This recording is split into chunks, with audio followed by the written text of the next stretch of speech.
Welcome to Goobertown Hobbies. My name is Brent. There's a new type of plastic that's available for making minis, and it's popping up everywhere. Companies like Reaper, Corvus Belly, Warlord Games, Creature Caster, Titan Forge, Broken Anvil, and many more are all starting to use something called Siocast. This plastic is reasonably durable, flexible, and non-toxic. It holds detail well, and the surface finish is good for painting. Also cool, the old sprues can be melted down and used to cast new minis, so there's minimal waste.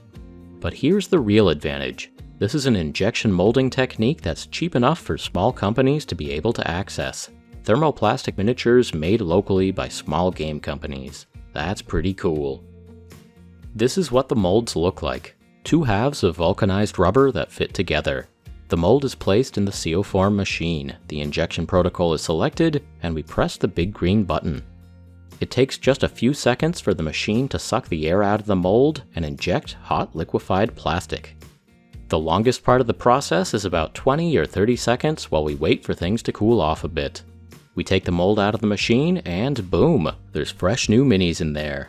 The minis and the mold itself still need some more time to cool, but that's okay. We can pop in a different mold while we wait. Let's see what's in this one. Oh my, that's a tiny Brent. This is the Goober Baron model from Loot Studios. And dang, all that detail really comes through with this injection molding. This seriously looks great. Let's back up a second here. This footage was taken at the Siocast booth at Adepticon. Their team has been going to conventions to show off their technology. They're educating us gamers about their materials, but what they're really trying to do is sell to game companies. This is a new type of plastic to make minis with. It's in competition with polystyrene, PVC, two-part casting resin, metal minis, and 3D printing. All of these materials have pros and cons, and it seems like Siocast is going to be a strong competitor and it's going to find a niche. There's really two things to talk about here. 1. How do game companies feel about Siocast? And 2. How do gamers feel about Siocast?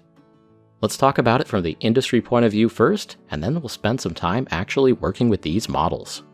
These molds are much cheaper to make than the molds for polystyrene sprues, so it's viable for smaller production runs. Here's the story behind this Goober Baron mold.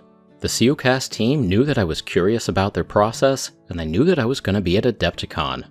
On the day of the convention, they surprised me with this mold right here. I think they just wanted to show off how easy it is to whip up a mold and how viable this technology is for small batches of plastic minis. First, they 3D print a master and get it cleaned up. An optional step is to recast and duplicate the master in metal. Then, they press the masters and sprue gates into a nascent slab of this rubber. There's a bit of fine-tuning to make sure that the rubber is in good contact with the mini and that the mold lines will be in relatively unobtrusive places. Then the sandwich of rubber and masters is pressurized and heated to vulcanize the rubber. The result is a mold like this. After that, there's a bit of calibration so that the sioform instrument is injecting plastic at the right pressure for the right amount of time. Game companies can pay Siocast to make molds from their masters, but most just buy the rubber feedstock and make their own molds in-house. If you have a sioform, a stock of consumables, and a trained employee, you can make your models in your own workshop and never have to deal with factories in China. Metal and resin are the other common materials for small and medium-sized production, so let's talk about how they compare. Compared to resin, Siocast is less toxic to work with. Supposedly, it's completely non-toxic, but I'd still want to put this plastic melting machine in a well-ventilated area. Resin takes time to cure once it's poured into the mold, but Siocast models can be popped out almost right away, so each mold can make more models in less time. With Siocast, the material from the sprues and miscasts can be mixed with fresh plastic, be melted down again, and be reused. With resin, the waste ends up in the trash. Siocast seems to be more durable than resin too, and that's nice. Siocast plastic can be mixed with color pellets to make colored models. This isn't normally done with resin, and it's impossible to do with metal. Compared to metal, Siocast is lighter, more durable, and easier to paint. Right now, the Siocast plastic is also much cheaper than metal. The price of resin, metal, plastic, or any other material is gonna depend on the global market. At the time of recording, the high price of metal is starting to be a real challenge for small game companies. Right now, the Siocast plastic is affordable. It's way more expensive than polystyrene, but way cheaper than tin. Now, from an industry point of view, the biggest drawback I see to Siocast is that the machine, the rubber for molds, and the plastic itself are all proprietary. In this video, it seems like I'm using the word Siocast constantly. When I talk about polystyrene, PVC, tin, or resin, I don't need to use a brand name. But for Siocast plastic, I do. It's the one supplier, and there aren't any off-brands, at least not yet. In theory, Siocast could decide to jack up their prices tomorrow. Owning a sioform could be like owning an inkjet printer with expensive cartridges, or a Keurig with expensive coffee pots. It's definitely something to keep in mind. Okay, let's change gears. Game companies are adopting Siocast, so let's talk about whether this is good news for gamers and hobbyists. I first took notice of Siocast a few months ago when Reaper sent me some sample models to check out. The models they sent me were honestly way better than what I was expecting. I asked Reaper what was going on. Apparently, for the Bones USA line, they're using Siocast now. And yeah, they look pretty good. These Reaper models were good enough that I reached out to Siocast to learn more. I think that's when they got the idea to surprise me with injection molded Brents. So yeah, I was able to get some sample models there at their booth. I also tracked down a couple of other companies who were showing off samples of their own minis in Siocast. Creature Caster is making some of their smaller minis from this now. Broken Anvil was giving out orcs from their Rivenstone game. I feel like I was only supposed to take one sample orc, but I took 3. And at Gamma the previous week, I met the guys from Titanforge and I got this archer. So we've got a good sample of Siocast minis.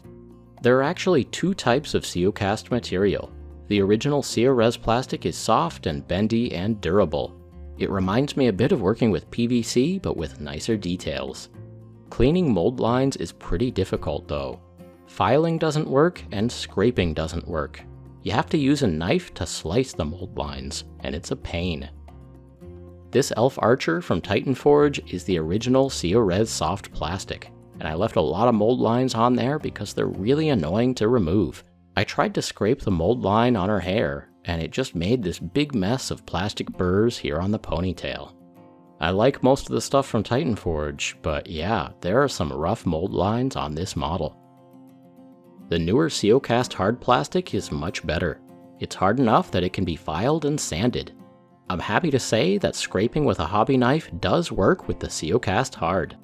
I still prefer working with polystyrene, but the Siocast hard isn't bad.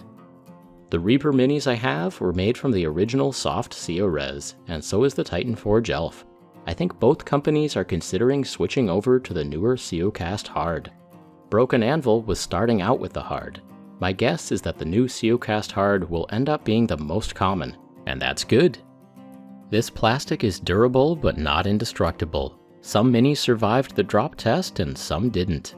I definitely snapped off some ankles while I was putting them to the test, but hey, it's still way more durable than resin or metal. Plastic cement doesn't work on Siocast plastic. This is another material that works best with superglue. The Rivenstone orcs came in lots of pieces, but the assembly was no problem at all. For fun, I tried dipping Siocast plastic in hot water to see if I could make it bendy. This didn't really work. Hopefully that means that fewer Siocast minis will come out of the packaging bent. We shall see. Okay, painting. The advertising says that these can be painted without priming.